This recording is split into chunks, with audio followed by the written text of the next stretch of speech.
ये वही स्थान है जहां भगवान श्री कृष्ण, बलराम और सुदामा ने महर्षि सांदीपनि से शिक्षा प्राप्त की।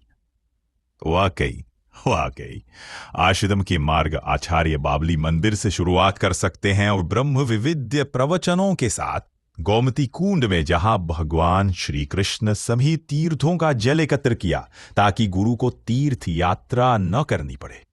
अंकपात क्षेत्र माना जाता है कि यहां श्री कृष्ण ने अपनी लेखनी धोई थी। एक पत्थर पर 1 से 100 तक अंक खुदे हुए हैं जिन्हें गुरु सांदीपनि ने उकेरा था। विशेष मूर्तियां आश्रम में श्री कृष्ण, बलराम और सुदामा की बाल रूप में मूर्तियां हैं जो शिक्षा ग्रहण करते हुए दर्शाई गई हैं। धार्मिक मान्यता, गुरु पूर्णिमा के अवसर पर यहां बड़ी संख्या में विद्यार्थी और श्रद्धालु आते हैं। कई लोग अपने बच्चों के अक्षरारंभ संस्कार के लिए भी यहां आते हैं ताकि शिक्षा की शुरुआत गुरु के आशीर्वाद से हो। महर्षि सांदीपनि भारतीय गुरु शिष्य परंपरा की एक अद्वितीय प्रतीक हैं, जिनका जीवन शिक्षा, तपस्या, राष्ट्रभक्ति और त्याग की मिसाल है। उनका जीवन चरित्र न केवल धार्मिक ग्रंथों में वर्णित है बल्कि आज भी प्रेरणा का स्रोत बना हुआ है। प्रारंभिक जीवन और तपस्या, महर्षि सांदीपनि मूलतः काशी वाराणसी के निवासी थे। पुत्र शोक से व्यथित होकर उन्होंने गृह त्याग किया और तीर्थाटन करते हुए उज्जैन पहुंचे। उज्जैन में उन्होंने महाकाल की नगरी में तपस्या की और एक गुरुकुल की स्थापना की। अब शिक्षा और योगदान, उन्होंने अपने आश्रम में 64 कलाएं, 14 विद्याएं और 18 पुराण और 4 वेदों की शिक्षा दी। उनके प्रमुख शिष्यों में भगवान श्री कृष्ण, बलराम और सुदामा शामिल हैं। श्री कृष्ण ने केवल 64 दिनों में 64 विद्याएं सीखी। यह उनकी दिव्यता और गुरु की शिक्षा प्रणाली की श्रेष्ठता को दर्शाता है। अंतिम, गुरु दक्षिणा और पुनर्दत्त की कथा। शिक्षा पूर्ण होने पर श्री कृष्ण ने गुरु दक्षिणा मांगी तो गुरु माता ने अपने मृत पुत्र पुनर्दत्त को वापस लाने का आग्रह किया। श्री कृष्ण ने यमलोक जाकर पुनर्दत्त को वापस लाकर गुरु दक्षिणा पूर्ण की। यह घटना गुरु भक्ति का अद्वितीय उदाहरण है। अंतिम, राष्ट्रभक्ति और संघर्ष।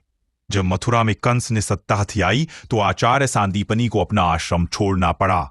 उन्होंने किसी भी राष्ट्र विरोधी तत्व को शिक्षा देने से इनकार कर दिया, भले ही इसके लिए उन्हें अपमान और यातना सहनी पड़ी।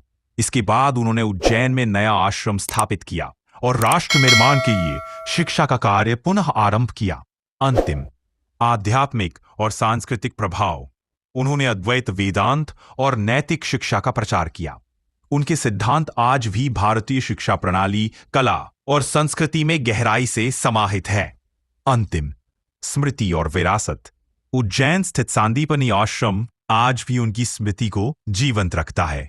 आश्रम में उनकी चरण पादुकाएं, शिष्य मूर्तियां और गोमती कुंड जैसे स्थल उनकी शिक्षाओं की गवाही देते हैं।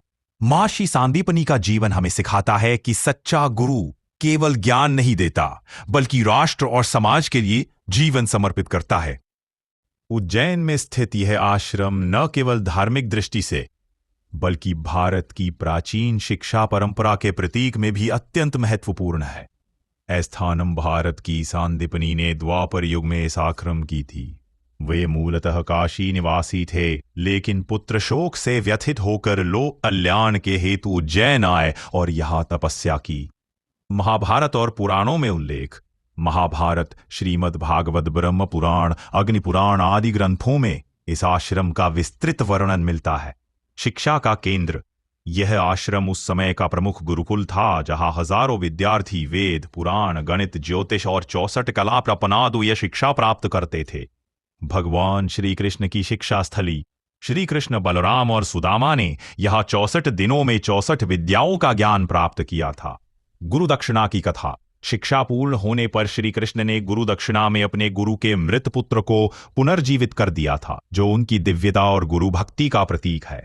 गोमती कुंड, एक पवित्र जल कुंड जहां श्री कृष्ण ने सभी तीर्थों का जल एकत्रित किया ताकि गुरु को तीर्थ यात्रा ना करनी पड़े।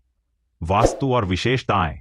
अंकपात क्षेत्र, जहां श्री कृष्ण ने अंक लेखन का अभ्यास किया था। यहां एक शिला पर 1 से 100 तक अंक खुदे हुए हैं। मूर्ति दर्शन। आश्रम में श्री कृष्ण, बलराम और सुदामा की बाल रूप में मूर्तियां हैं जो शिक्षा ग्रहण करते हुए दर्शाई गई है। यह दृश्य अन्यत्र दुर्लभ है। शिव मंदिर आश्रम के सामने कुंडेश्वर महादेव मंदिर स्थित है, जहां नंदी की खड़ी मूर्ति है, जो अन्य मंदिरों में बैठी अवस्था में होती है। यह आश्रम गुरु शिष्य परंपरा, शिक्षा, भक्ति और संस्कृति का अद्भुत संगम है। अगर आप चाहे तो मैं आपको वहां। वाह, सांदीपनी आश्रम के इतिहास में सबसे प्रमुख व्यक्तित्व तो स्वयं महर्षि सांदीपनी हैं, लेकिन उनके अलावा भी कुछ ऐसे नाम हैं जो इस आश्रम की गरिमा और परंपरा से गहराई से जुड़े हुए हैं। श्री भगवान श्री कृष्ण आश्रम के सबसे प्रसिद्ध शिष्य।